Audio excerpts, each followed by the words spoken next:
The sound of high heels echoed urgently across the cool marble floors of the Ashcroft Grand Hotel, one of San Francisco's most exclusive venues. Anna Bennett rushed through the grand lobby, her heart pounding louder than her steps. She was late, laughably late for the wedding of her best friend, Natalie. And of course, her phone had just died. The elevator? Out of service. Naturally, with no time to curse her luck, Anna gathered her layered ivory dress and darted toward the staircase. Not ideal attire for climbing 6 flights, but choices were limited. She murmured apologies to no one in particular as she ascended, curls flying wildly around her face, breath catching beneath lipstick that had already begun to fade. The confident woman who left the house this morning. A distant memory, but she didn't care. Natalie had been there for Anna through every breakup, every tight deadline, every sleep-deprived night in the creative world. Anna had to be here. Even if the cab had broken down on the Golden Gate Bridge, she would have found a way. She was nearly at the final flight when it happened. Bam! She slammed into something, or rather, someone. A solid, unmoving someone, not a wall, a man. He was tall, toweringly tall. As Anna stumbled back, her heel caught on the edge of a stair. Time slowed. But before she could fall, strong hands gripped her waist and pulled her upright in one swift, practiced motion. Her face stopped inches from his chest, where a scent of sandalwood, cool mint, and something darker clung to his skin. She held her breath, this time not from exhaustion. I'm so sorry, she blurted, stepping back quickly, clutching at her dress as if it could erase the moment.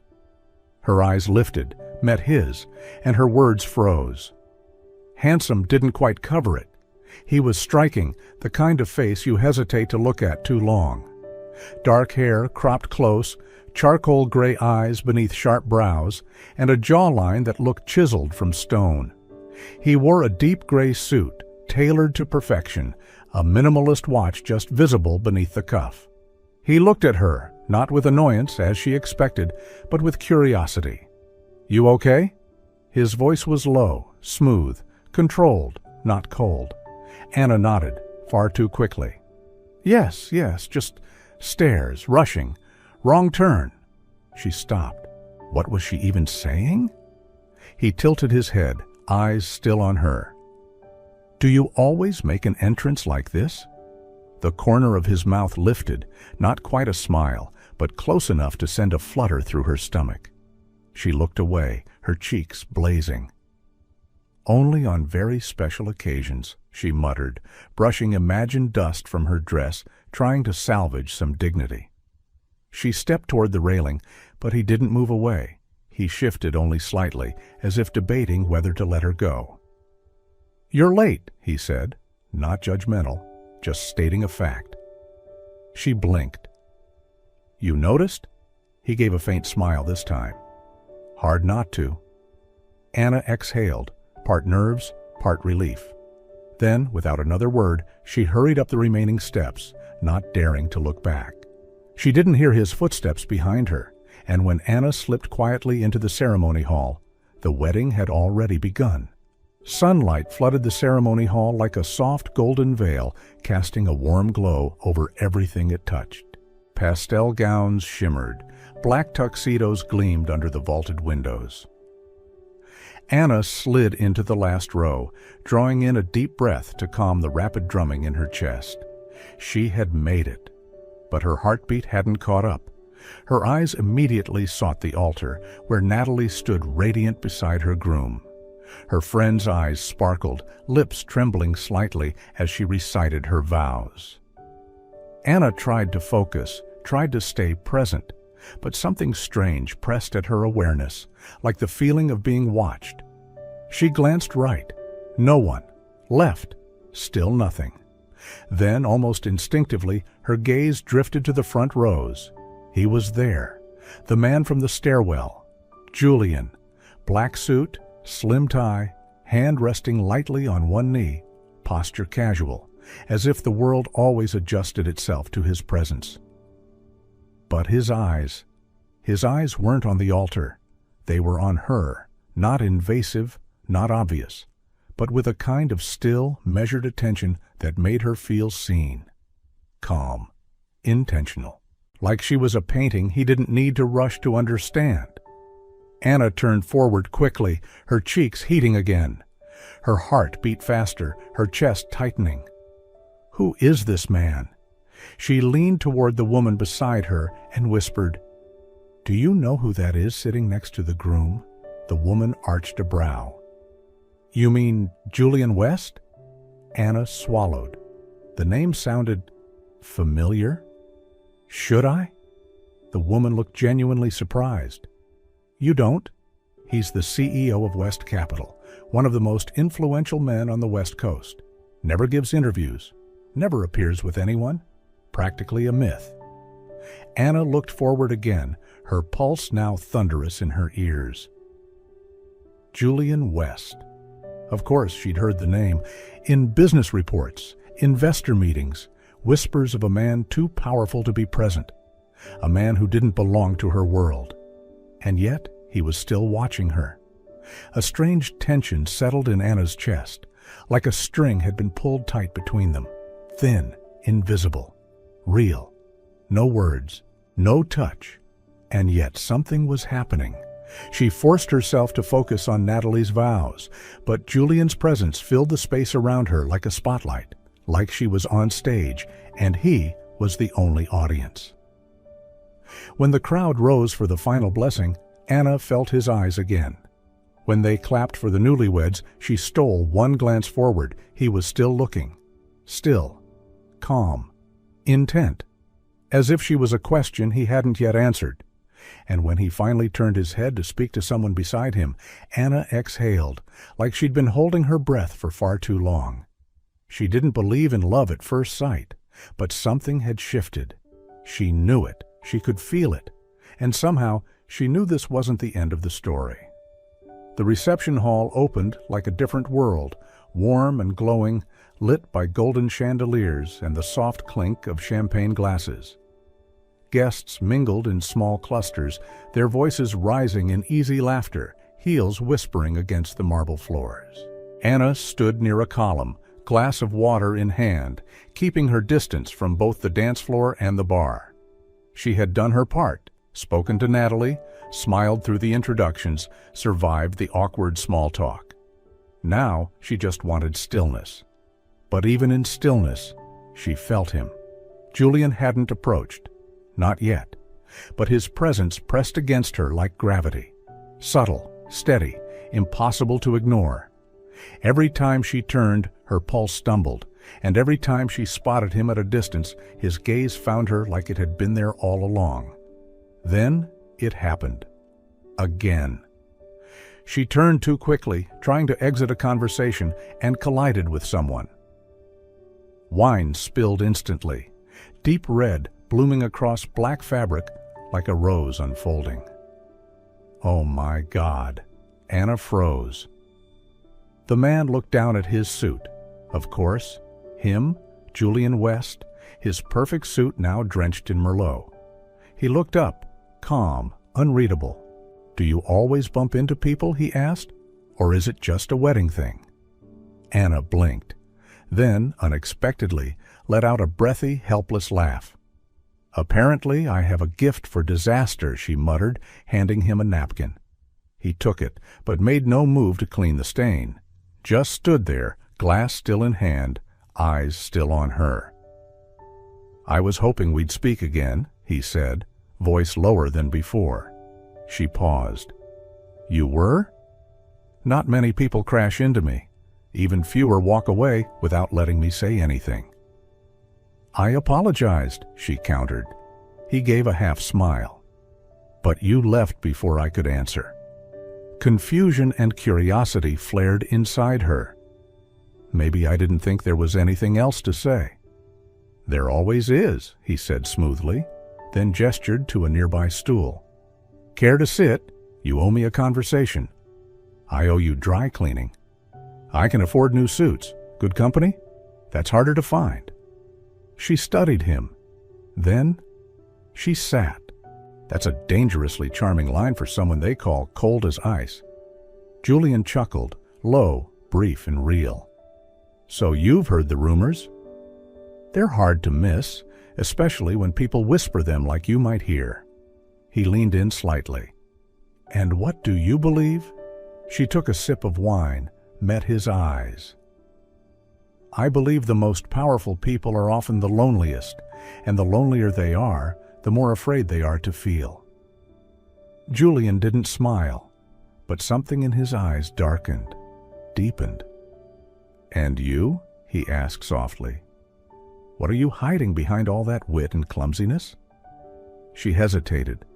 No one ever asked her that, especially not this quickly. I'm not hiding, she said carefully. I'm just not used to being read so fast. He smirked faintly. Fair enough? A pause, not awkward, but thick. Creative direction, she said suddenly. That's what I do. I'm not just a bridesmaid with no last name. Julian nodded. Anna Bennett, born in Seattle, moved here 7 years ago. Graduated top of her class at Stanford, now creative director at Lycia Studio, currently leading the brand strategy for Sterling Tech. Her eyes widened. You Googled me? He met her gaze. No, I read the investor files. She blinked. Wait, you're... He gave a slow nod. I'm Sterling's lead investor. She carefully set her wine down, pulse rising. So, you knew who I was back on the stairs? No, he said gently. Not then, but I wanted to. She didn't know if she should feel seen or ambushed. I don't know what you're trying to do, she murmured, but I'm not someone you pursue just because I tripped into you. His eyes didn't flinch. You think I do this often? I think men like you don't have to ask. He leaned in, not touching, but close enough to change the air between them. I don't chase, he said quietly, but I am persistent.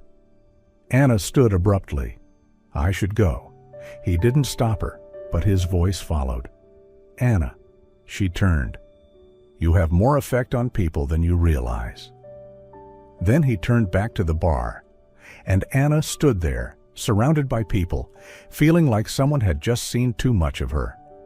Julian looked at Anna like he was trying to measure something within her, not with judgment, but with a quiet, patient kind of curiosity. He didn't smile much, didn't posture, didn't try to dominate the space. But his eyes, they didn't leave her. Anna felt like her skin was being read, line by line, beneath that gaze. It wasn't the look of a man seeking conquest. It was something deeper, studious, intent.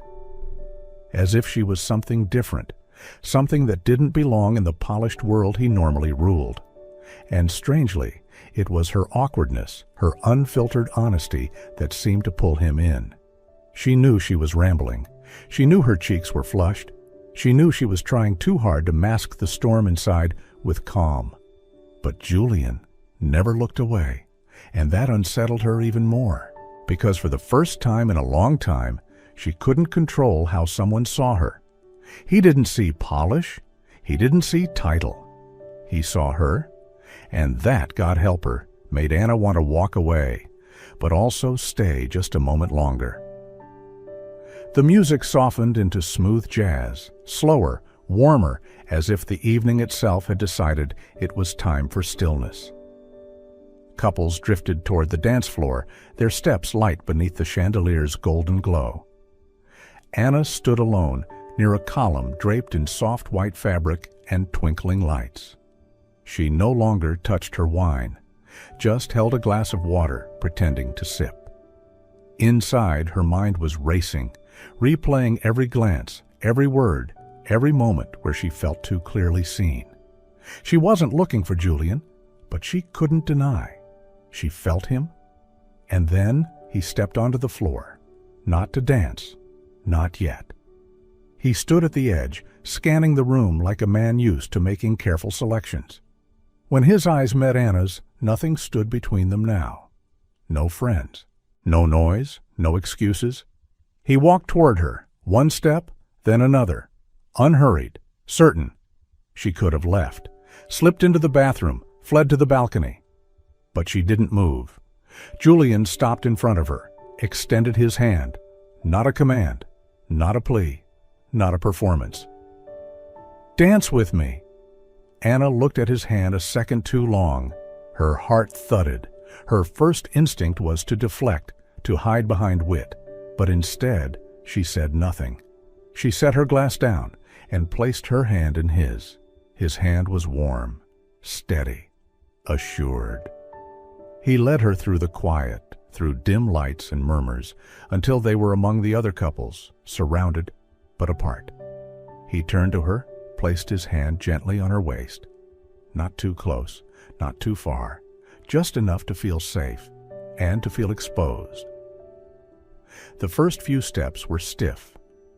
Anna kept her eyes down, focused on not stepping on his shoes, her body tense.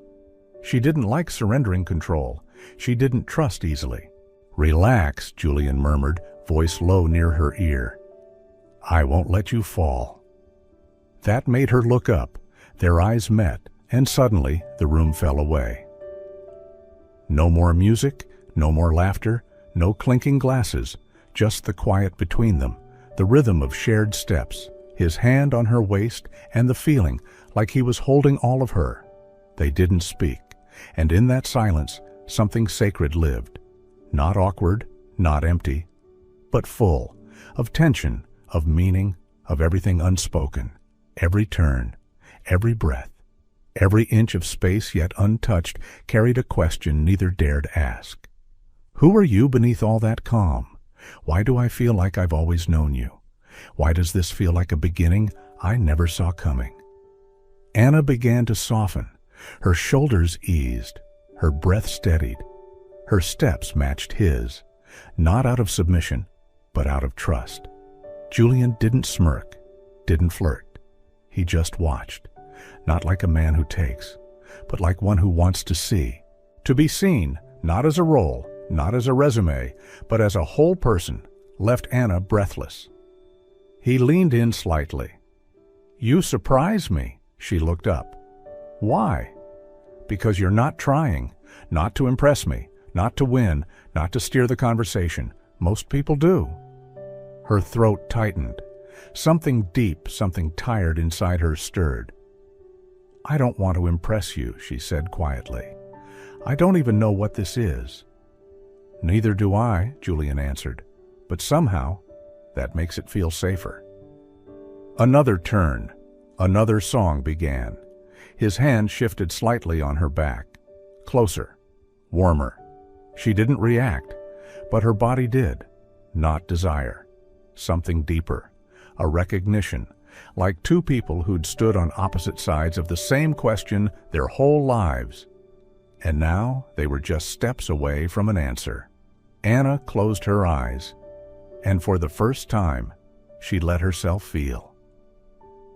Time flies to that Monday. The sky hung heavy with fog above San Francisco, as if the city itself knew something was coming. Anna returned to work with the mindset of someone trying to forget a dream. Beautiful, but fleeting.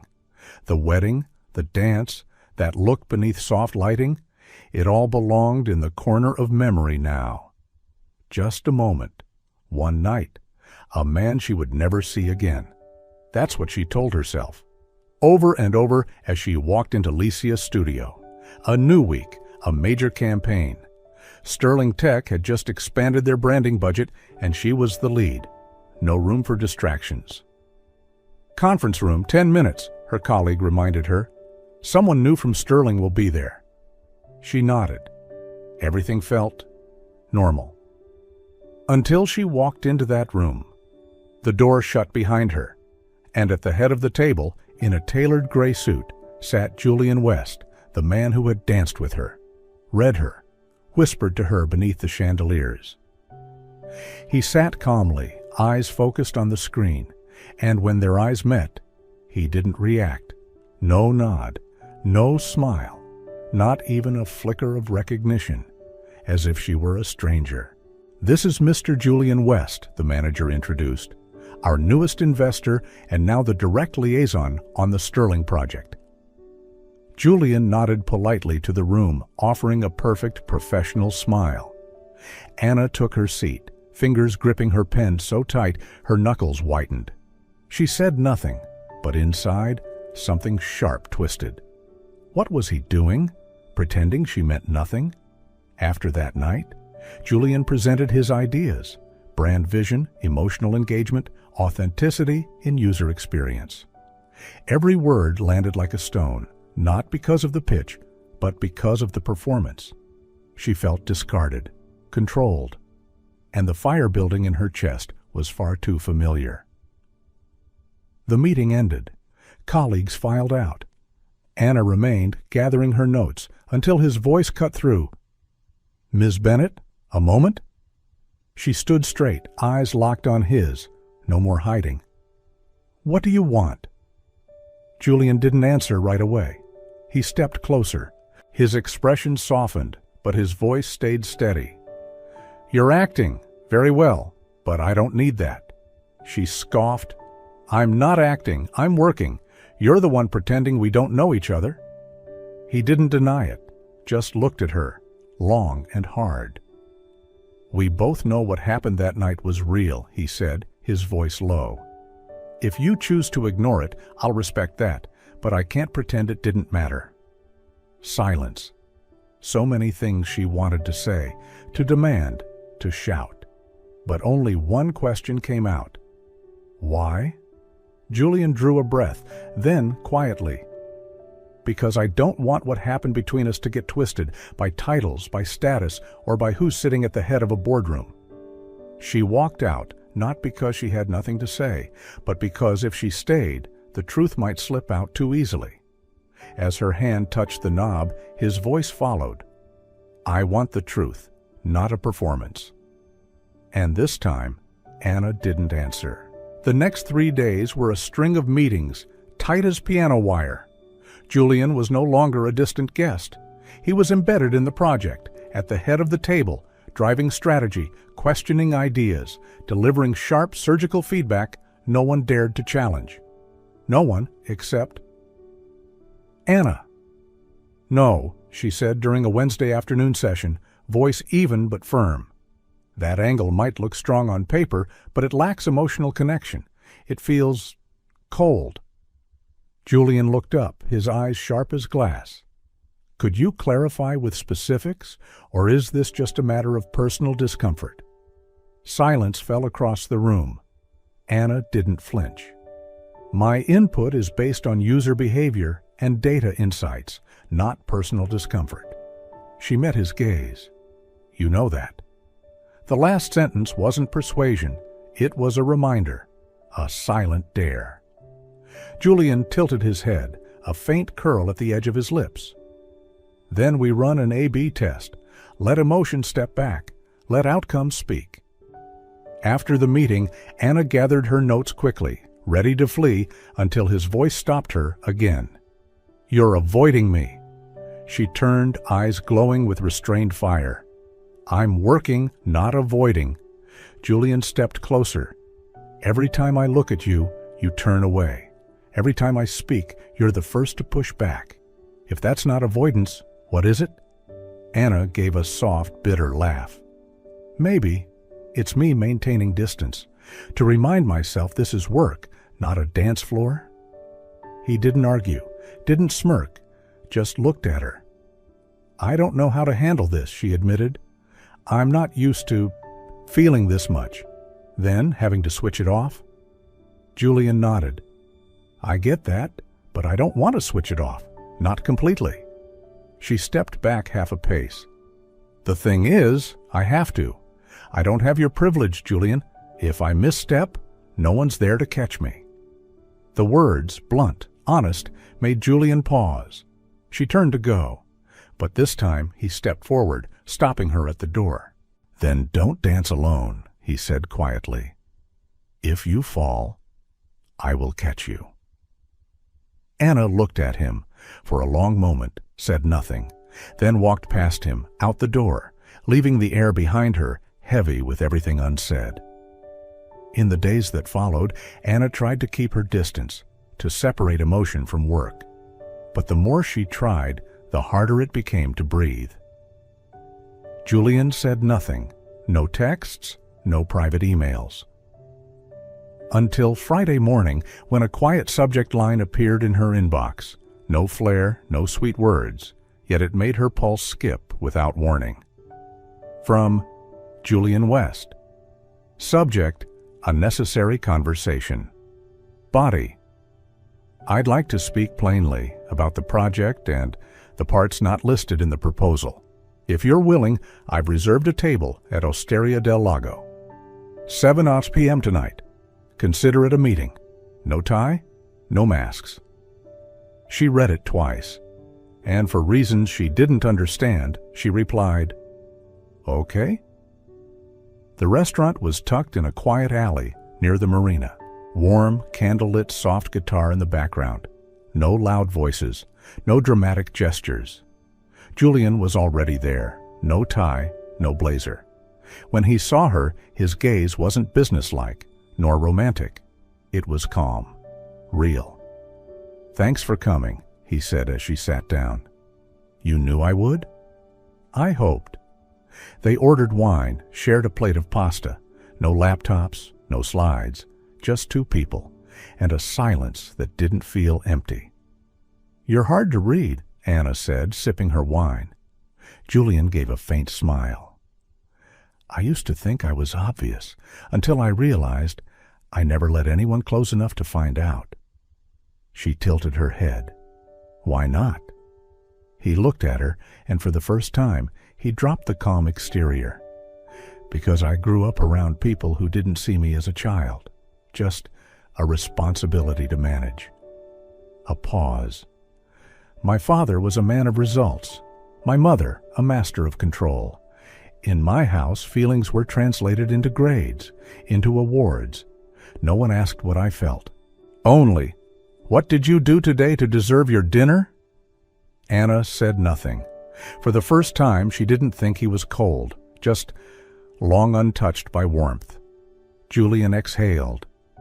"I used to think emotion made you weak, until I stumbled into an old theater downtown. It was a small production, no-name actors. But I sat there for 2 hours, breathless, watching someone cry, then laugh, then collapse, without needing to be understood or applauded, just because they had to feel it. I left that night knowing emotion has weight." He looked up. Their eyes met. "You reminded me of that?" Anna swallowed.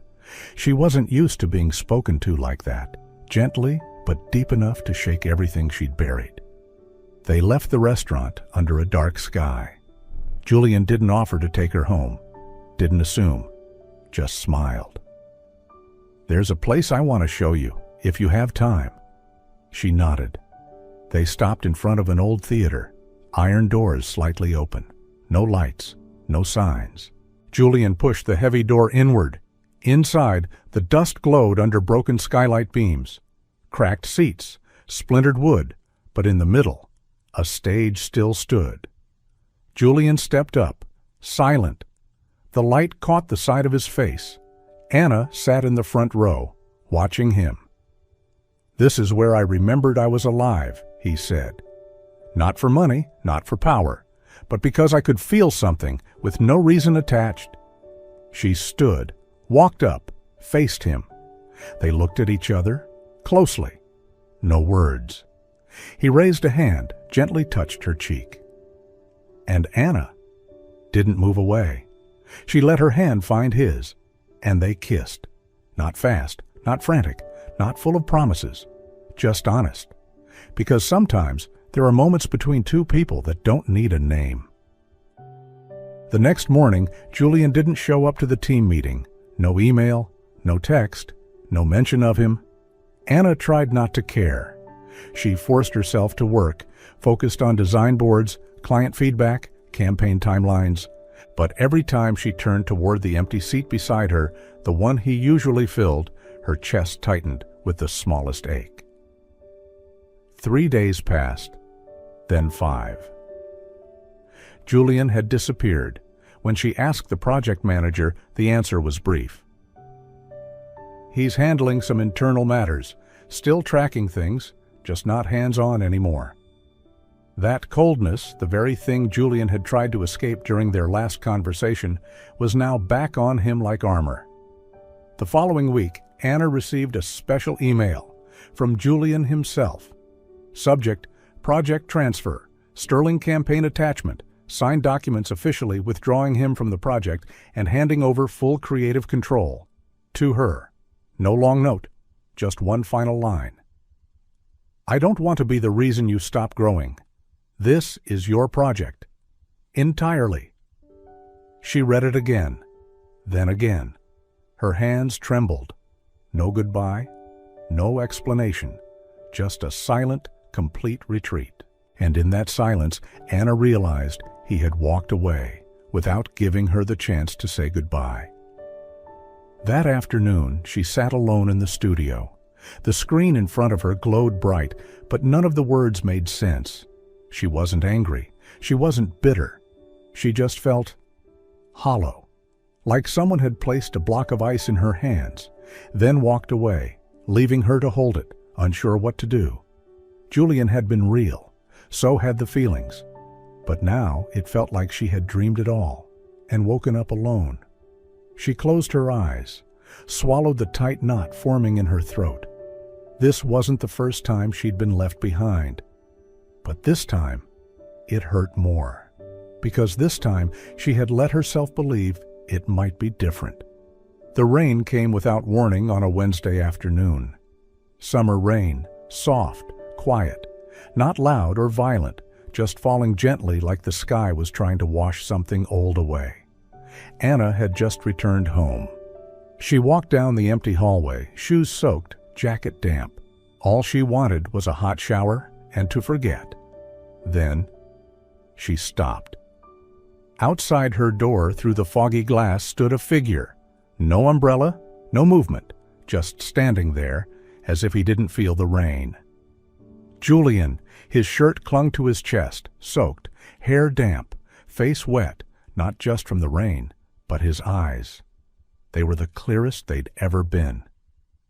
Anna opened the door. The rain blew against her feet. She said nothing. Julian looked at her like if he didn't speak now, he might never have another chance. I was wrong, he said, voice hoarse, part cold, part something caught in his throat. I thought stepping back would make it easier for you, give you freedom, but I was wrong. He took a breath. Rain poured down his shoulders. Neither of them moved to stop it. I love you, Anna, and I can't pretend not to care anymore. She stood there, cold, stunned, and somehow completely alive, as if the words had struck something sleeping inside her. She stepped forward, then again. Her eyes were glassy. And then she cried. Not graceful, not poetic, just raw, aching sobs that broke past everything she'd held inside. Julian stepped forward, wrapped his arms around her. He closed his eyes, holding her like he was afraid she'd vanish if he breathed too hard. She buried her face in his chest. Rain soaked them both, cold, but no longer alone. They said nothing else. They didn't need to. The rain kept falling, but the distance between them was gone. As the rain began to fade, they stood there, soaked, silent, but no longer distant. For the first time, there was no pretending to be strong, no reading between lines, no saying what was appropriate, just two people, facing each other, no defenses, no more running. And in that quiet moment, they both knew. At last, they were brave enough to face how they truly felt. 6 months later. San Francisco in the fall. Clear skies and crisp air, the kind of weather that makes everything feel softer, more certain. Anna stood on the rooftop of an old building overlooking the bay. City lights shimmered on the water. Beneath her feet, the worn bricks made a gentle crunch with every step. Julian appeared behind her, in a gray sweater and that same quiet smile. Remember this place? he asked. She nodded. Where you told me I reminded you that emotions have weight. He stepped closer, took her hand. I still remember. Then, without fanfare, no kneeling, no rehearsed words, Julian pulled a small velvet box from his pocket. There was no grand gesture, just a quiet offering, as if he was handing her not a ring, but his whole unguarded heart. I won't promise it'll be easy, he said, eyes steady.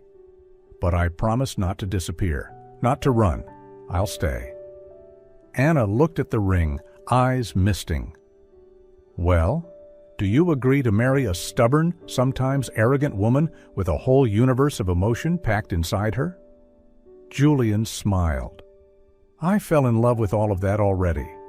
The wedding came a month later, on a small hill under an old oak tree, with only a few close friends and the gentle light of late autumn.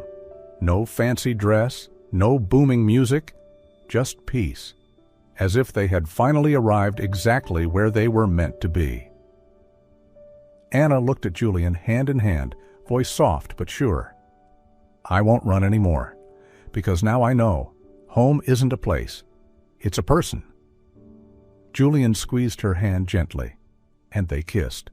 No fireworks, no applause, just two hearts, no longer running, no longer afraid, finally choosing each other. And in that quiet, a lifetime began.